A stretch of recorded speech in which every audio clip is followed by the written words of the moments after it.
कॉलवा कर रहे हैं सरपंचवा के जी। सरपंचवा के बोले शाम का आज मिनट दे दो। अरे जो ने बोलने सरपंचवा के था। ठीक है कर तो बोला सरपंचवा के। सरपंच साहब हाँ बोलिए। यहाँ पर लड़ाई हो गया खेतूत के बारे में। इन लोग लगा दिया खेतूत, यहाँ पर लड़ाई हो गया है।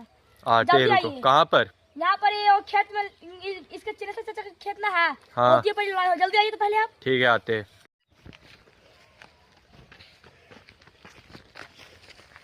अरे बाप, प्रणाम सरपंच साहब। सरपंच साहब उधर हमारा खेतवा है नहीं, आपका नाम बोल रहा है। चलिए आपको दिखाते हैं आगे। चलिए तो देखिए सरपंच साहब, आइए सरपंच साहब। ये वाले उन्होंने एकरे बात एक मिनट सरपंच साहब, ये खेतवा किसका? ये पहले हमारा खेतवा बताइए। हमारा, पहले हमारा हमारे सरपंच साहब, इसका पेपर पहले हमारे बोले थे, समझ नहीं। ये खेतवा हमारा, आप लोग लड़िए नहीं। इसका पेपर किसके पास ये है? पेपर हमारे चुनेसर भाई के पास हो, अरे हमारे बिनेसर भाई हो। चुनेसर भाई इधर आइए, इसका पेपर दिखाइए।